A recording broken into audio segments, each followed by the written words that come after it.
The Taraweeh Menace, Moon Wars, Episode 4.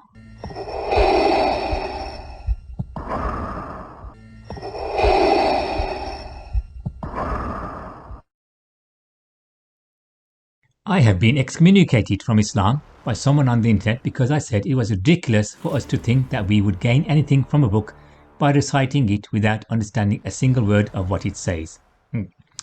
The mullah gods have made it a virtuous act, sawab points for heaven, based upon some forged hadith where the messenger gave such a saying, but as he was speaking to fellow Arabs, he meant for everyone to read it, which was with comprehension. This explanation of the hadith is too high for those who have turned everything into a ritual to realize. They cannot reach or do not even want to grasp at this truth. Long live the Pope! Taraweeh prayers begin from the first moon-sighted evenings at the start of Ramadan to the second moon-sighted evening on the last day of Ramadan. This prayer is performed in congregation during Ramadan following the Imam who leads the prayer aloud, and the evening involves reciting the whole of the Qur'an over the month in a language that 80% of the congregation cannot understand. 100% of them get the Qur'an at such breakneck speed that any chance of understanding or learning from this is lost. Shall we look at what the Qur'an has to say, and I refer you to my 2 videos on how to study the Qur'an and how the Qur'an says it should be used for a more detailed explanation. Certainly, this Qur'an is the revelation from the Lord of the worlds. Ruhul Amin has brought it down. Ruhul Amin, trustworthy angel, Ruhul Qudus, Ruhul Qudus, Gabriel, upon your heart, O Prophet, so that you may be of the warners, in the plain Arabic tongue, in a language that is clear and easy to understand, and the Qur'an has been announced in the previous scriptures. Is it not an evidence enough for them that learned men among the children of Israel have recognized it?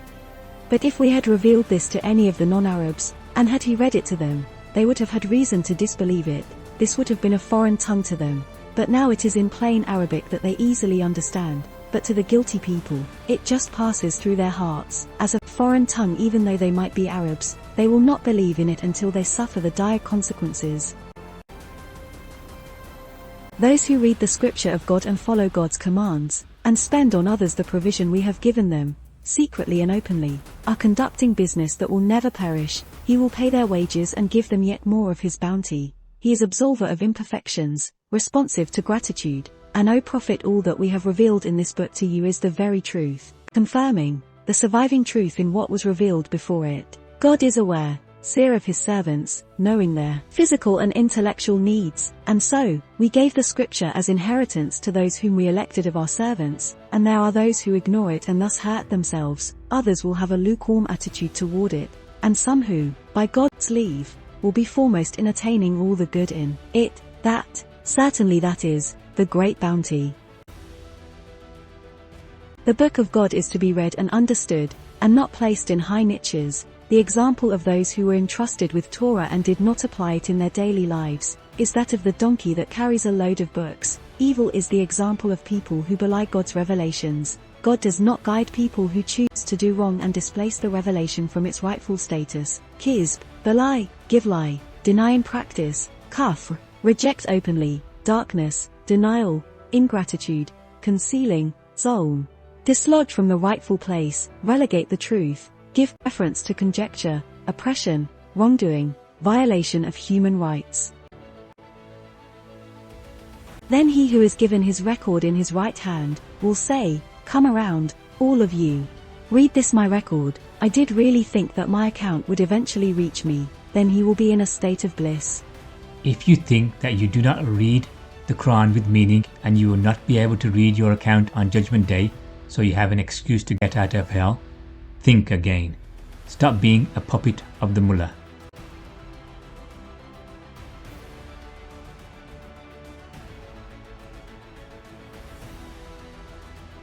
You can only follow the reading when you understand it. Whenever you recite the Quran, do not recite in haste, stirring your tongue. It is up to us to gather and preserve it and the reading of it. He will bless whatever effort we put into its learning. Thus, when we read it, follow the reading. Although these verses are addressed to the exalted Prophet, every believer consents as if the Quran is talking to him or her. Then, it is for us to explain it. The Quran is its own best commentary. It explains itself. Nay, but you love instant results, and give little thought to the long term. Akhirah. hereafter, life to come, future, long term, what follows, subsequent, enduring, tomorrow is today's akhirah, some faces that day will beam with happiness, looking up to their Lord, and some faces on that day will be despondent, expecting a back-breaking calamity, nay, when the last breaths come up to the throat, and those around cry, is there any charmer? But he knows that this is the parting, and it is pang upon pang, that day the drive is to your Lord, for he neither stood by the truth, nor did he follow it. Saul, to follow, like the runner-up horse closely follows the winner, Sabik, to closely follow the commands of God, rather, he used to deny and turn away. The Qur'an destroys the senseless, ridiculous act of reading it without meaning, and those who promote this, the mullah-gods, will be punished twice for this travesty and mockery of the Qur'an. Once for propagating falsehood, and the other for misleading the gullible with dead to their lack of reason books on their backs. And they will be punished as well. There is no excuse for being misled. And the messenger will say, O my Lord, these are my people who had abandoned this Qur'an as something to be neglected.